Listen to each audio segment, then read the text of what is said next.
hours later, my hair is not gray, but orange. My scalp is burnt. Kids are in here, right? Yes. They screwed up.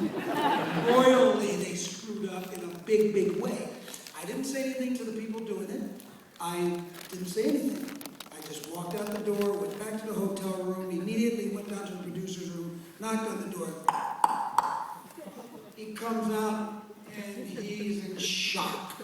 I can tell you right now, he was in shock. And I look at him in the eye and I go, I think it will work, don't you? And he goes, yeah, that's gonna work. And I go, good. I leave. I go immediately up to my room and I shave my head. I'm so pissed off when I'm shaving my head. The morning, come out to the set, Michael Rooker's here. I come out to the set and I have toilet paper all over me. I must have cut my head like at least 15, 18 times. And I walked over to our director, Mr. Smith, and I go, what do you, and then everybody's like, what do you think? And he looks up from his Game Boy going like this. Yeah, that's fine. He cared not. Good to see he was really taking hands on the approach. A little bit. He didn't care a thing about my hair or whatever. Like just that I was on his movie and he loved it. We ended up being great friends. That's cool. Anyway, that was a short story. What else? I'm sure we've got time for heaps more long stories. But No. No, I like the long stories. I don't like the long ones. It's too long. They make me sleepy. Oh. Well, that's okay. This is your time, guys. If you've got questions, see, the thing I love the most is that you're in the front row. Well, I love questions, so you can just. This room is probably really good. You can holler them out. You probably won't even need mics, but go ahead and give it to me. When you died in Walking Dead, were you happy? I'm not really dead, it's just pretend. You're a little weird. Were you happy the way you got by killed Mel off? in the face. I wasn't happy with my exodus. Yeah, I was happy. It was a good way to go out. My only comment to the writers and producers was basically, they asked. They wanted to know my opinion, and I said, you know what? I think Merle came into the show an ass kicker, and he just, I think he should leave an ass kicker. Yep. And so that was my only real need, and I don't want to say demand or anything like that, but that was what I brought to the table, and they agreed. Thank you. I was lucky they agreed, and we ended up over the next week or two or three sort of adjusting and rewriting and adjusting and rewriting, and so what you see is the end product. I was really wanting a good beatdown before the governor takes over. So what he ended up doing was just sort of a mopping up of the situation. I didn't want to have a big battle with the governor because I didn't think the governor could kick Merle's ass. You know what I'm saying? I didn't think anyone on the show could kick Merle's ass. On the rooftop, when I fight with 4 or 5 guys, I think that's a pretty fair fight. Me against 5 is perfect.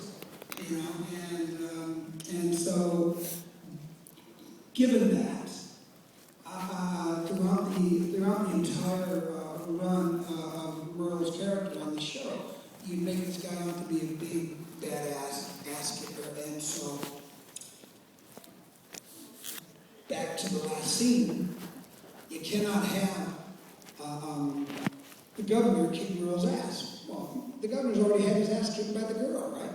So, and I've already kicked the girl's ass, so no, can't happen, right? So we fixed it so that I was just sort of mopping up. He was just grabbing me and slung me around and all this stuff. And he was hungry, but my fingers. And What are you off. Had good teeth. What are you going to ask? He was very shy about biting fingers too. I thought he was shy. He wasn't sure if he wanted to bite the fingers. And then once we were in there, it started getting all sweaty and dirty and all that stuff. He was like, just give me that hand. It was easy. One taker. No, we did it in 2 takes. The bike was 2 takes. So it ended up being pretty good. Good question. Next. This way. Right on. Give it to me. I'm on. Before Mo makes his last stand against the governor and his men, you're listening to a song by Motorhead in the car. I was wondering, are you a fan of heavy metal? And if so, I am. If I can't, let me put it this way. When I can understand the words, I hardly ever listen. But when I don't understand the words and the music is deafening me, and I can feel it in the floorboards, that's the way I like it. Good question. Yeah, next. Seriously? I want to find out, how much time have you got in Guardians of the Galaxy, which I can't wait to see? Like, how much screen time do you think you've got? You know? Here we are. Oh my God. Happy birthday for tomorrow too, by the way. Shut up! You know, once you get my age, you start counting backwards. Yeah, exactly. It goes backwards now. Well, how So you're 21 again, too. How old is But that? I won't go that How far old is back. he? 50? You don't go that far back. I'm 39. My 40s were really. Did you want to ask a question, Dakota? Go. In The Walking Dead, you know how you had that robot arm? Because you cut your hand off? You mean little Merle? Yeah. Yeah, little Merle. Was it? That's little Merle. That's Part of him. that's no robot. Was Little Merle has feelings. Just hurt little Merle's feelings. it itchy when you had it on? Oh my It god. itched me. Yeah. No, because if I scratched with it, it would cut me. It got sweaty in there. Yeah. I got really used to having it on, so it didn't bother me that much, except for the nerve damage and the muscle stretching. Thank you. Next. I'm running. Where are we at? Coming to your left. Keep coming, keep coming, keep coming. And we're up the top. Oh, dude, you're fast. What was it like working with Dale Dixon? Louder. What was it like working with Dale Dixon? The big question is, what was it like for Durrell Dixon to work with Merle Dixon? I'm sure it was a little bit intimidating, but I love him much. I didn't hurt him at all during the screening or filming and or any of that stuff. Well, no, that's not true. I hurt him a few times. But he likes it. Okay. Next. Do you have any insane James Gunn stories? I have only insane James Gunn stories. It depends on how dirty you want it. They vary from, a good insane James Gunn story is, he hires me. There you go. Yeah. The guy is completely insane. I have no idea why he keeps hiring me. He's a friend, but still, I don't know many of my friends that would want to work with me over and over again. But we've worked together several times now. We have a good time doing it. And Guardians of the Galaxy is just the latest. I play Yandu Idanta, and I'm an alien creature, blue. That's about all you're getting out of me. Was there any trepidation about joining the Marvel No. Universe? Nope. Good call. Are you kidding me? No. Please, no way. Because I got that gig right after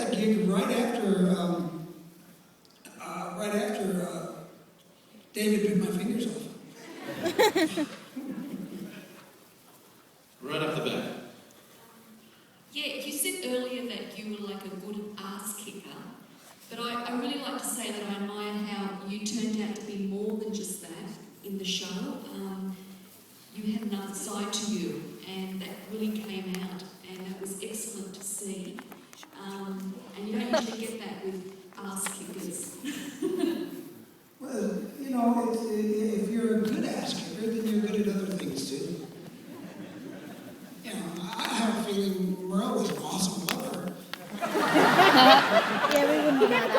action though.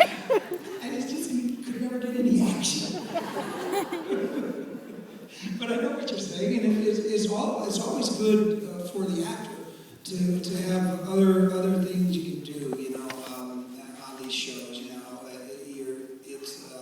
You relish the thought of an ass-kicking kind of badass role that where the character has heart and a beautiful, wonderful spirit that is being hidden and from all the because of life, right? And so, yeah, his one through line throughout the piece was the love of his brother and for his brother. And so that was it. After the zombie apocalypse happened, there was no one else but Daryl, you know. And so that was his main goal in life, was to keep him alive, and giving up his own was just part of that whole deal. Nice. And once again, right up the back. Hi Michael, I really admire your work, and I cried when you died in The Walking Dead. How long did you cry for? Long time. Hours. Probably not as long as you'd like. Second. 2 minutes? Maybe longer. Really? You cried longer than 2 minutes? I'm a bit of a soul. Oh, sweet. I just wanted to ask, what was it like playing Henry in Portrait of a Serial Killer? Did you cry for Henry? Not really. What was it like playing the role? You know what? It was scary. It was a scary role. It was my first real film role that had any sort of through line. So I, as an actor, was a bit intimidated by that, and we all are when we get our first big role. And so this one was a very introverted, very interesting character, and a very psychologically screwed up individual. So it was quite a challenge. I found it very difficult to go in and out of character, and I found it extremely difficult to be around other people, you know, in that doing that film. So I had them find me a space. They found my little room, and so in between takes, I would just go to my room, close the door, and hang out. And then I realized once I was in the room, the first time I was in the room, it had mirrors everywhere. Mirrors everywhere. On every stupid wall there was a mirror. And I said, and I told the director, I can't be in here, man. You gotta get rid of these mirrors or cover them up with something. So they got newspaper, or they got paper, and they covered up all the mirrors. And I said, also take out the light bulb. I don't need a light. I don't want a light. So I took out the light bulb. So when I went in, I was in complete darkness. So I went in, I sat until they knocked on the door. And very timidly, the knocks were like, and so they'd knock on the door, I'd come out, and I'd do the scene. And I did that because I stayed in character the entire time. From the morning when I first arrived until the evening when I went home, I was in character all day long. And so I didn't want to be around people while I was in character unless I was doing the scene. So that was just the way I did it. And I did it that way because I discovered the first day or two or three that it was just too difficult for me to deal with all the distractions. You know, we're going to have the blue thing over the light, and then we're going to do this light, now we're going to do this kind of light. And they were fixing things, because a little tiny little independent movie, they were fixing things as we were filming. So I just didn't want to be around all that, and so I just exited and just stayed in character the entire time and had my own little space, and that's how I did it, and it was quite a difficult process, you know. Yeah, good question. And once again, Next. we're right at the back. Hi, I'm a huge fan of The Walking Dead, and I've just got I think an excellent question. You think? I believe. Let's have it. If your character Merle was not killed off The Walking Dead, do you think, how do you think your character could have developed? Could it have been good or bad by the end? I don't think it has anything to do with the character development. Merle was what Merle was. You know, it was like right there sleeve, you know. If he liked you, he liked you. If he didn't like you, he'd kill you. So, no big deal. Okay? I think the real question could be is, what would the show be like? And, unfortunately, the show would have become the Merlin Durrell show. Sorry, guys. And that's, plain and simply, that would be it. And so that's really, it's probably a good thing that I'm gone. Because that's not what the show's about. Watching The Talking Dead, it seems like a cool group of characters. What was your most memorable offset experience? My most memorable offset experience? Yep. Yeah. Like during filming or off the set, having fun with the guys. Oh, I thought you meant the evening after. If you want to go there. It's a little personal. Okay, yeah. You mean when I'm just hanging out and stuff? I usually, a lot of us just sort of watch the other people work, and which is cool. That's a lot of fun. And also, if that gets too old after a while, you just go back to your trailer. Usually, I go back to my trailer and crank up the air conditioning and take off my clothes.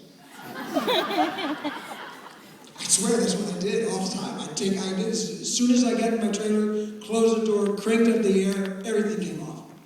Just like, it was so hot. It was so hot. The Georgia heat is just amazingly, you have it here, don't you? In the summer, oh man, it's craziness. But there in Georgia, we were all in the woods and there were ticks and, so I'd take my clothes off and I'd cool down, I'd drink water, and I'd check for ticks. That's what I did. That was the most amazing offset experience. This is what we do. Get in the mirror and you're like, none there. Oh, hey, can somebody come check? But yeah, that's what you gotta do. I mean, whenever you get a break, you gotta just check because those little buggers are everywhere down there. And they get everywhere, trust me. And you're like, they're between your toes, behind your ears, they're everywhere. So you gotta really make sure you try to get them before they start burrowing into your skin. That's a drag when you have to pull them out. It's kind of gross and it hurts too. That's what I did. Honest. That's what I did. Okay, we're off to the right-hand side, about the middle, up high. Hi, Michael. I'm just wondering what your weirdest fan experience was. My weirdest, or what my strangest fan experience has been so far? Yeah. Wow, you know what? I don't think I've ever had any really weird fan experience. Nothing you're going to tell us about? Truly, you guys gotta pick it up, I mean, if you can be weirder than me, then come on, bring it on. But I haven't had too many really weird ones, and the weird ones are not really that weird. I've signed a lot of different body parts.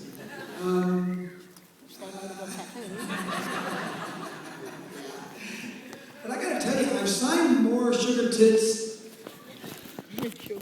doing Days of Thunder. You know the movie Days of Thunder? Yes. Hell yeah, man.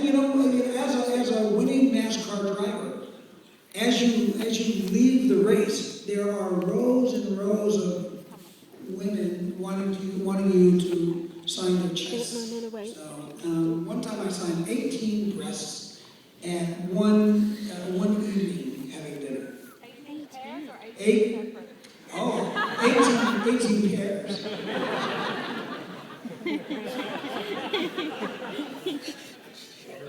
I thought that breast, that was a plural.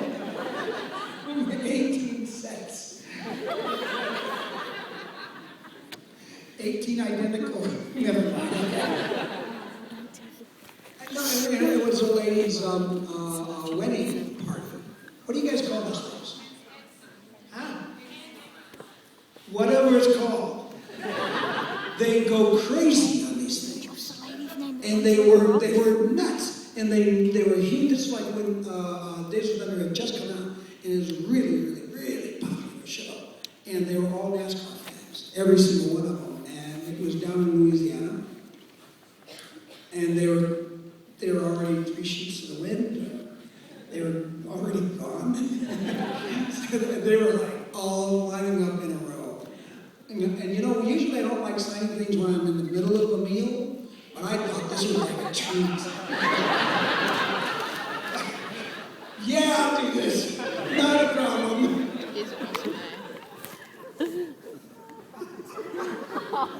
Hi, Michael. Anyway, next. Hi, Michael. Hey, where are you? I'm up here. Okay, go ahead. Right. Up here. All right. This way. Yeah. Oh, where are you? Where? Oh, there you are. All right. Go on. Just want to ask you about your time on the set of JFK and working with Oliver Stone. Yeah, what about it? What was it like? What was it like working with Oliver Stone as a director? I think it's still the same question. It should be, what was it like for him to work with me? It's all about him. I love his laugh. He's actually quite an amazing guy. I mean, his directorial stuff is like, he's not even in the room at all. He's watching everything through the monitors, and he's in a totally different portion of the building. So every now and then you'll hear this disembodied voice going, "Hey, Rooker! Don't do that!" So yeah, but it's coming from like way someplace in another room, and you're of course, usually you try not to listen to the director even when they're in front of you. So when they're in another room, it's really easy to go, yeah, right. He was awesome. Hey, Michael, I was just wondering, you look like an ass kicker in real life, so did you build the character Merle of like your actual personality in a natural tragedy?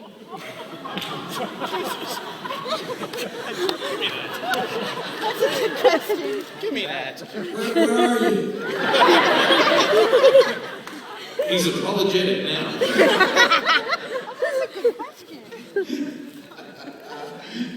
You know, I think every role that you end up doing, there's a little bit of yourself in there. And I think this is a very intriguing question because the people ask me even now, you know, they don't know the difference. And I like when you don't know the difference. I enjoy when other actors don't know the difference. I like when other actors are like, dude, I don't know when you're acting, when you're just regular. And I usually say to them, good. Let's keep it that way. You know? So, I enjoy when that occurs. And so, in real life, you know, I think I'm not like Merle in real life. I mean, I'm quite a very approachable, I'm a very likable guy, and I enjoy people, you know. You come to my table out there, you'll see, you know, I smack you across. I mean, no. Mom, what am I going to say? No, I really enjoy people. That's part of life is enjoyment of this whole process we're in, and everybody's so different. I love the differences in people.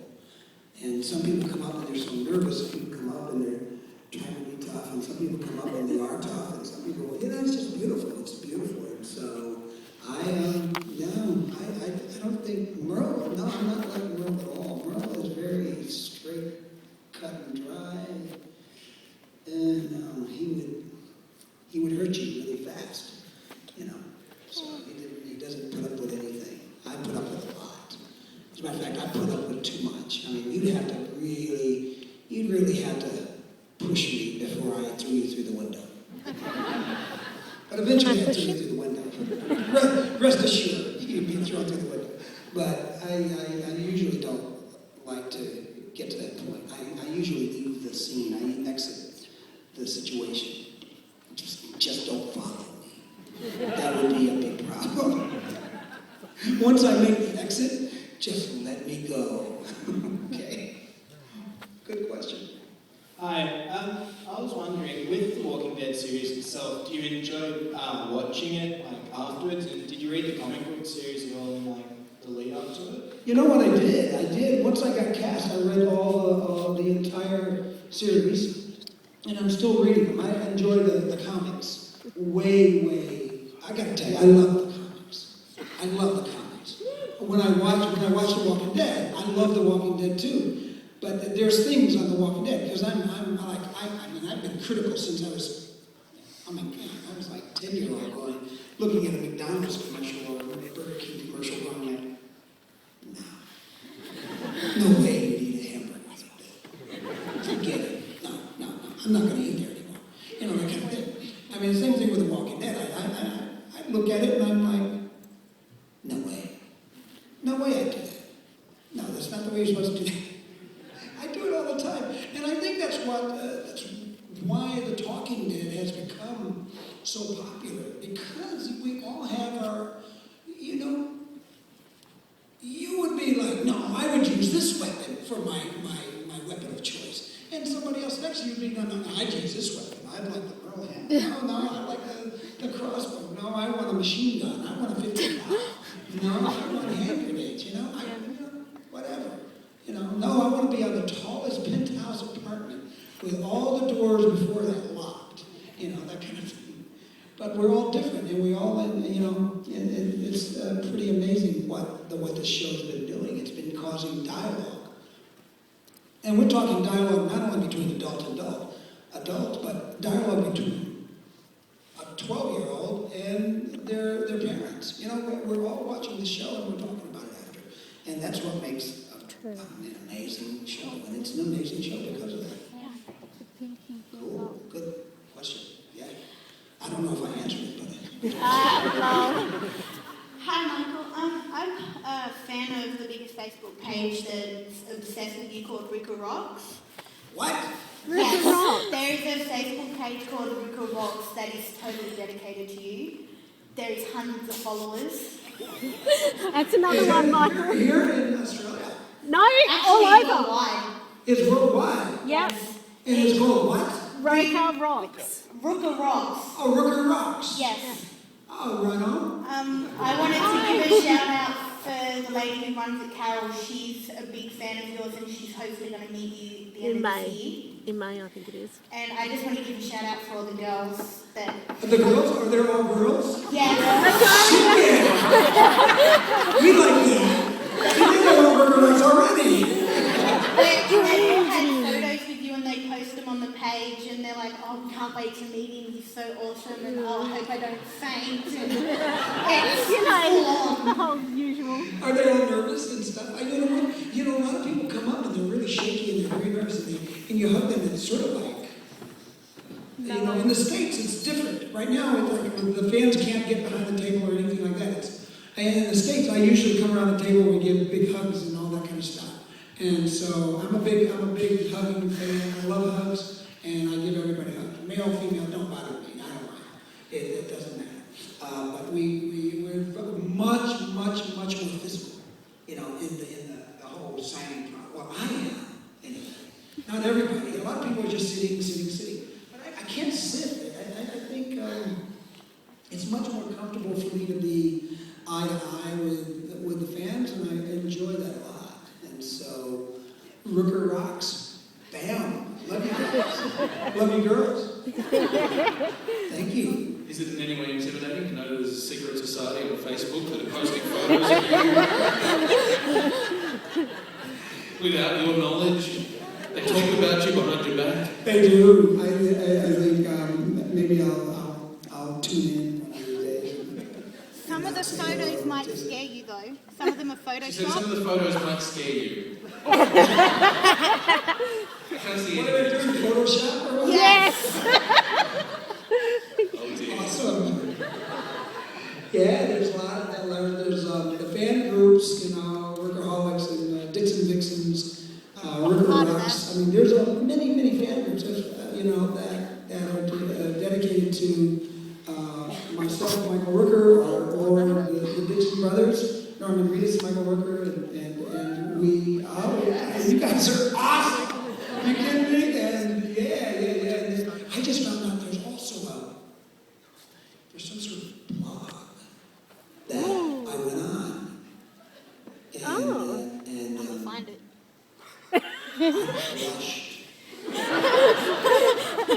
I blushed very easily, actually. You would think that no, but I turn completely deep red at times. Is that what it's called? Let me guess, there's an awful lot of talk about Little Merle. No, we don't see little. Good size Merle. Okay, I'll go with these. Over to you, Rob. So over the years, your roles that you kind of take on, the antagonist, the tough guy, and the daddy, are you drawn to these roles, or they kind of gravitate towards you? Is it just something that's come up over time, or do you like, because those roles you usually can get a lot of emotion out of people from what you've done. So do you like those roles? I do. You know what? As an actor, you get offered these things, or you audition for these things. Sometimes something attracts you. Sometimes you're not even attracted to it at all. And here it is. It's an offer, and then you read it, and you go, "Wow, I like it." And it's a little intense, but I like it. Or I've turned down things that have been too intense. And then, after they've come out, I say to myself, what the hell?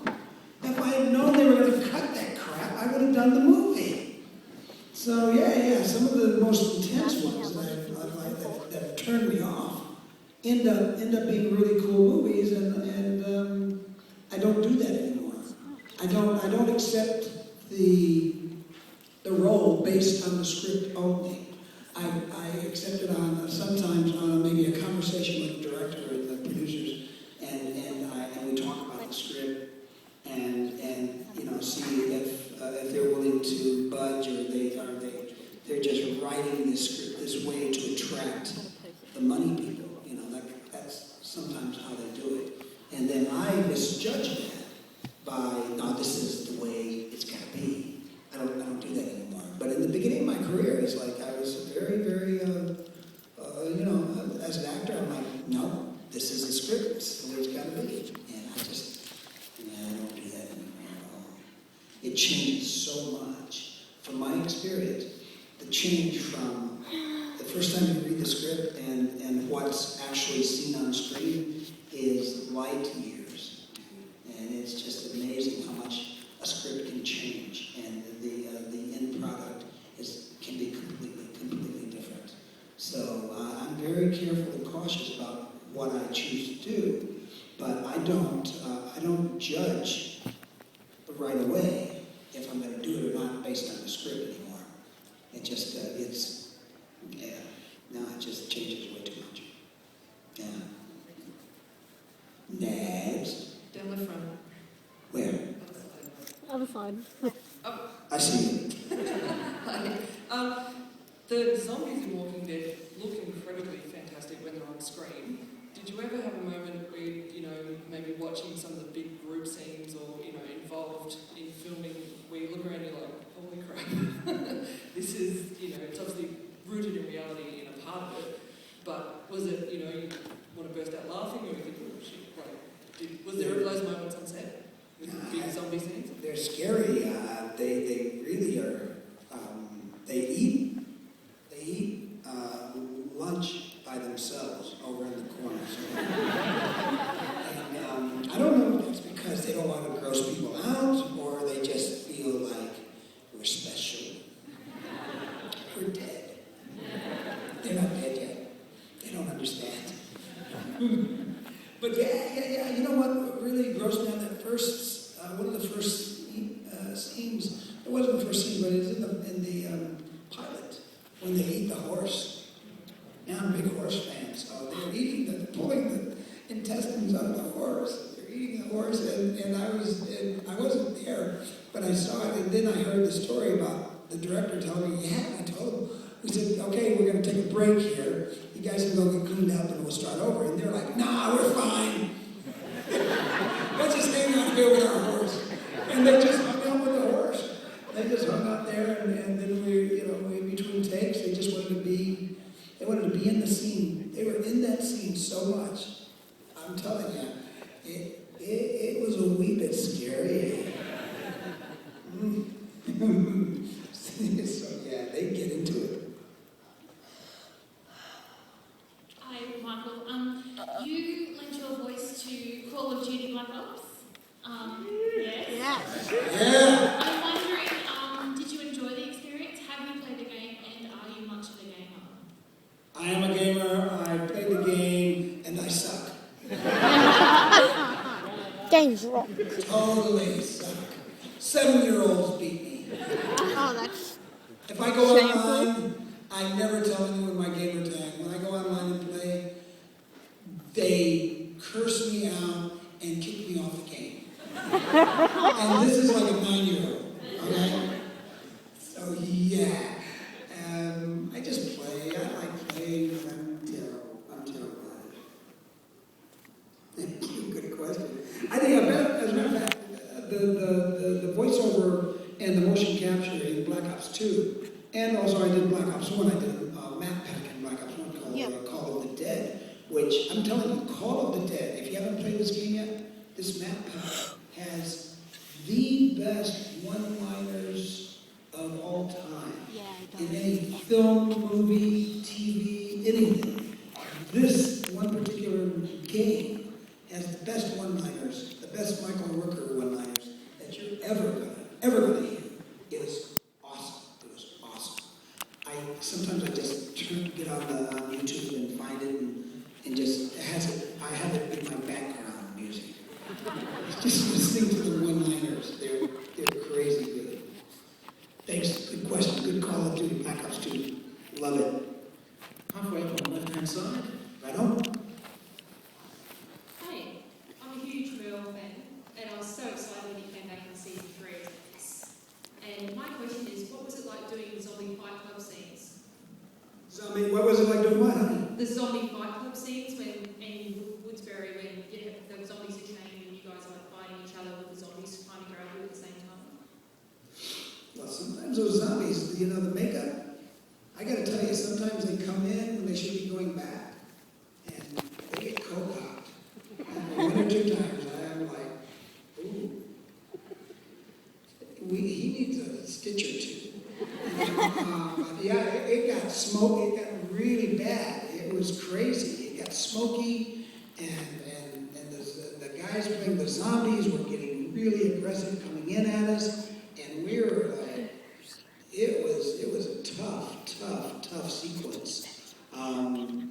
Everywhere, right from the beginning, when I'm doing one-handed push-ups, all the way to the end where we're fighting, and oh my gosh, if you were to see the entire fight sequence, you'd be blown away. It was beautiful. It was really beautiful. But they couldn't keep the entire thing. They had to cut it down so much.